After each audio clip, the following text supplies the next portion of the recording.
Hello, future IITians, NITians, future doctors. I hope you all are doing well.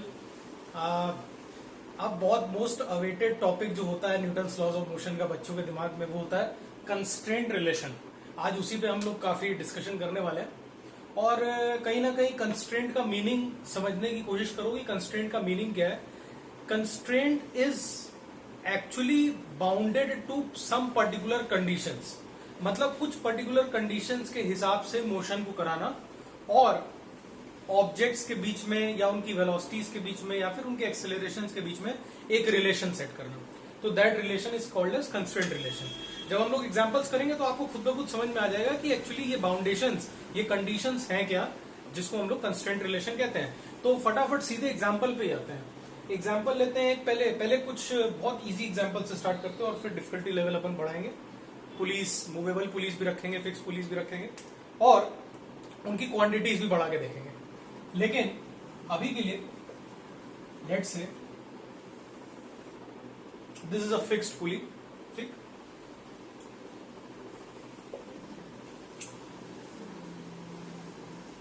और this is ground. An object is tied, ठीक है, with this end of the string. और हम लोग इस end of the string को किसी particular speed से, let's say for an example 100 और लेट्स से 10 मीटर पर सेकेंड से नीचे की तरफ पुल कर रहे हैं. क्लियर? नाउ किसी सर्टेन टाइम पे इट्स गिवन दैट ब्लॉक, ठीक है, ऑलवेज रिमेन्स इन कॉन्टैक्ट. ये ब्लॉक ग्राउंड का कॉन्टैक्ट नहीं छोड़ रहा है. ठीक है, तो होगा क्या कि जब तुम इस एंड ऑफ द स्ट्रिंग को 10 मीटर पर सेकेंड से नीचे पुल करोगे तो ये ब्लॉक भी, क्योंकि ये ग्राउंड लीव नहीं कर रहा, तो ग्राउंड लीव नहीं कर रहा मतलब ग्राउंड के साथ कांस्टेंट टच में. ठीक, तो ये कैसे जा रहा होगा?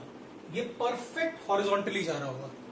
ठीक है, मान लो इसकी स्पीड होगी v. ठीक है, किसी पर्टिकुलर इंस्टेंट पे लेट्स से जो एंगल बन रहा हो स्ट्रिंग के ओरिएंटेशन के साथ वो 60 डिग्री बन रहा है. And at that instant we need to figure out this v. ये v हम लोग को फिगर आउट करना है. कैसे करें? देखो, हमेशा ऐसा सोचो कि in these type of problems you need to take the component of the velocity of the object along the direction of the movement of string. फिर से, always take the velocity of the object component along the direction of the string. हमेशा यही rule follow कर रहा है. ठीक है, that means v cos 60 degree.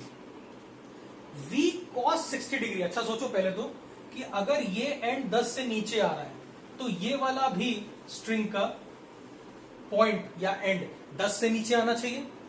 तो ये वाला भी 10 से इस तरफ जाना चाहिए. उसी इंस्टेंट की बात हो रही है. तो ये वाला स्ट्रिंग का जो एंड है, दूसरा एंड, वो भी 10 से इस तरफ जाना चाहिए. That means v cos 60 must be equal to 10 and cos 60 is half. So v is equal to 20 meter per second. The block is bound to move with a speed of 20 meter per second along the ground. अब कई बच्चे ये पूछते हैं कि sir हम लोगों ने इस डायरेक्शन की वेलोसिटी को मान के along the object क्यों नहीं लिया? तो उसके बहुत रीजंस हैं. वो एक गलत कॉन्सेप्ट है. ठीक है, गलत क्यों है? एक बहुत इजी एग्जांपल दूंगा मैं उसके लिए तो, और तुम्हें एकदम क्लियर हो जाएगा. मान लो तुम ऐसा सोचते that 10 cos 60 equal to v. मतलब तुम स्ट्रिंग के डायरेक्शन का जो you can say this ends velocity है उसका कंपोनेंट हॉरिजॉन्टल के अलोंग ले रहे हो और उसकी ब्लॉक की वेलोसिटी के बराबर कर रहे हो. तो वो गलत क्यों है? गलत इसलिए क्योंकि अगर तुम ये x कंपोनेंट तुमने इस वेक्टर का लिया तो उसका y कंपोनेंट भी आना चाहिए ऊपर की तरफ, और वो y कंपोनेंट क्या करेगा, वो y कंपोनेंट ब्लॉक को ऊपर उछाल देगा। फिर से एक बार, ठीक है, ये बहुत जरूरी है समझना, ध्यान से समझो इस बात को। इस एंड की वेलोसिटी को हम लोगों ने इसके अलोंग लेके इक्वेट क्यों नहीं किया, क्योंकि अगर इस वेलोसिटी को, अगर हम लोग इस एंड की वेलोसिटी को w मानते, मान लो, और w के कंपोनेंट्स करते 1 और 2, तो एक वर्टिकल कंपोनेंट भी आता, और वर्टिकल कंपोनेंट का डायरेक्ट मतलब क्या हो जाता कि वो वर्टिकल कंपोनेंट ब्लॉक को जंप करवा रहा है ऊपर की तरफ, मतलब ब्लॉक ऊपर की तरफ ही मूव कर रहा है, गेटिंग इट। लेकिन बाउंडेशन क्या है इस पूरे सवाल में, कंस्ट्रेंट क्या है, कंस्ट्रेंट ये है कि ब्लॉक को ग्राउंड के साथ कांटेक्ट छोड़ने का नहीं, ठीक, कांटेक्ट नहीं छोड़ना है ब्लॉक को ग्राउंड के साथ। इसका मतलब ब्लॉक की वेलोसिटी परफेक्टली क्या होनी चाहिए, horizontal, and that's why, that is the reason, always take the component of the velocity of the object along the string and do not do vice versa. I hope this is clear. और clear करने के लिए अपन एक और example लेते हैं।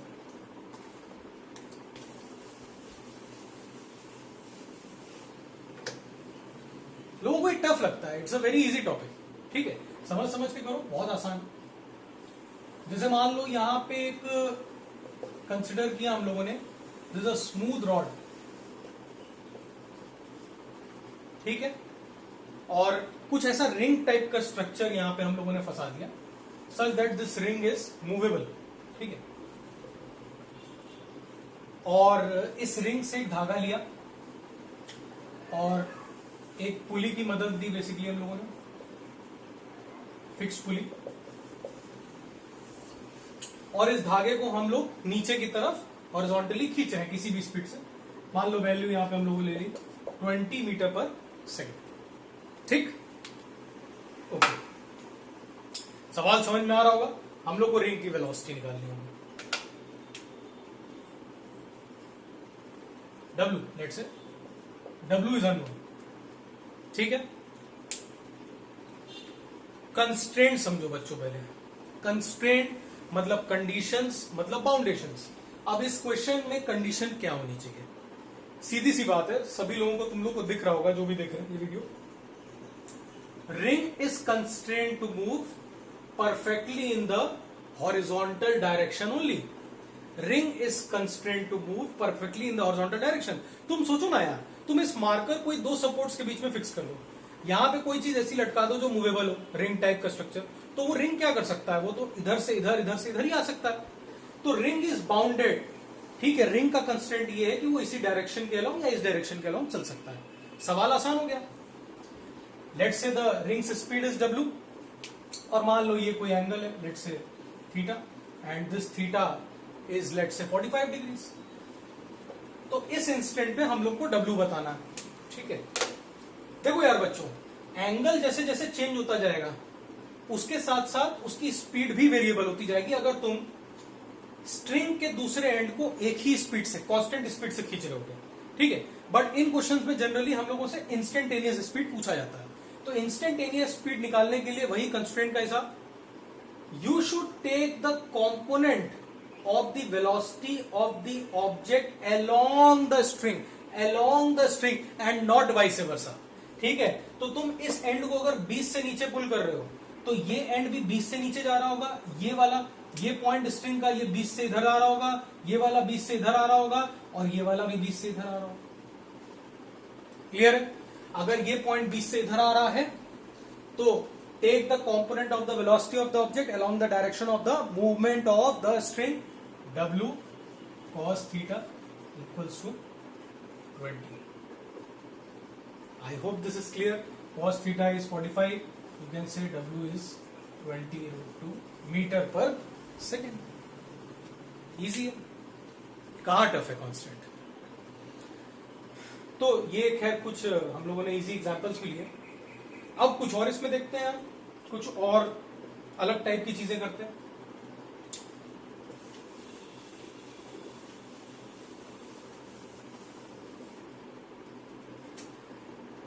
पहले movable pulley का कॉन्सेप्ट समझते हैं, उसके पर्टिकुलर एग्जांपल्स लेने से पहले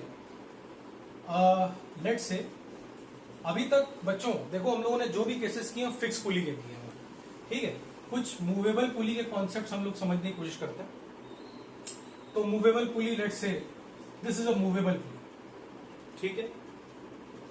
इसके दोनों तरफ दो एंड्स ऑफ द स्ट्रिंग है, ठीक है। और मान लो कि इस पर्टिकुलर मूवेबल पुली को पुल किया जा रहा है विद अ वेलोसिटी v1 ऊपर की तरफ, ठीक है। And it's given that this and is going up with a speed v2, this end of the string is going up with a speed v3, ठीक है। हम लोगों को v1, v2, v3 में अगर रिलेशन बताना हुआ तो हम लोग इसको कैसे बताएंगे, ठीक है। देखो इसके मेथड्स तो काफी सारे हैं, लेकिन जो मुझे ज्यादा पसंद है वो है dotted diagram method. Dotted diagram method से ये सिचुएशंस बहुत इजीली सॉल्व हो सकती हैं, ठीक है। जैसे कि एग्जाम्पल के तौर पे थोड़ी देर बाद यही मूवेबल पुली थोड़ा ऊपर जा चुकी होगी, ठीक है। लेट्स से ये जो पुली का मिड पॉइंट था ये ऊपर गया bye a distance x1, let's say, ठीक है।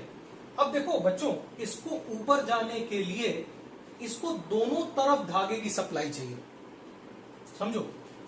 इसको इस तरफ भी धागा चाहिए होगा, इसको इस तरफ भी धागा चाहिए होगा, दोनों तरफ धागा चाहिए। तो अगर इसको दोनों तरफ स्ट्रिंग का पार्ट चाहिए तो जैसे हम लोगों ने माना है कि ये पुली x1 डिस्टेंस ऊपर गई है, तो मान के चलो कि ये जो एंड है, ठीक है, ये x2 डिस्प्लेस होता है अपनी जगह से और ये एंड x3 डिस्प्लेस होता है, ठीक है। अब अच्छा ऑब्जर्वेशन करने वाली बात यह है कि देखो अगर ये पुली x1 डिस्टेंस ऊपर गई तो उसको दोनों तरफ x1 चाहिए। तो बात समझने की ये कोशिश करो, न्यूमेरिकल अगर वैल्यूज लेते हैं तो थोड़ा इजी समझ में आता है। पुली अगर 4 मीटर ऊपर गई है, पुली का सेंटर पॉइंट या पूरी पुली अगर 4 मीटर ऊपर गई है तो पुली को ऊपर 4 मीटर ऊपर जाने के लिए उसको दोनों तरफ 4-4 मीटर के धागे की लेंथ की रिक्वायरमेंट होनी चाहिए obviously.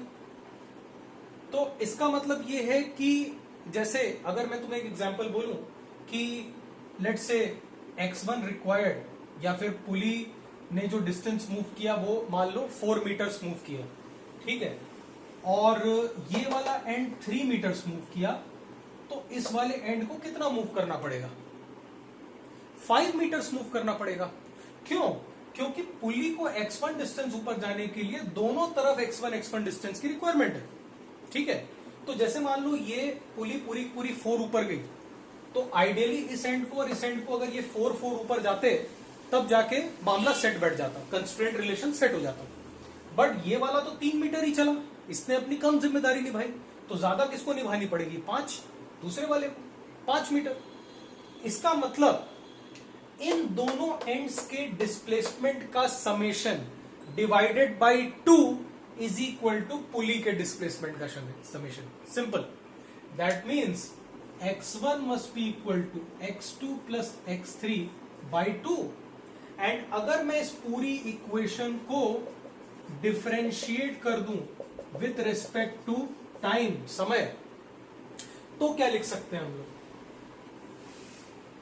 dx1 by D T equal to 1/2 dx2 by D T. भाई 1/2 तो दोनों से कॉमन आ जाएगा, plus 1/2 dx3 by D T.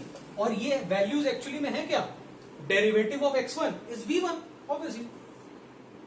That means v1 is equal to v2 plus v3 by 2 and this is the constraint relation of a movable pulley. अगर कोई movable pulley v1 velocity से ऊपर जा रही है तो उसके दोनों तरफ जो स्ट्रिंग के एंड्स हैं उनकी velocities, ends of the velocities का sum by 2 will be equal to the velocity of the midpoint of the pulley और the velocity of the pulley.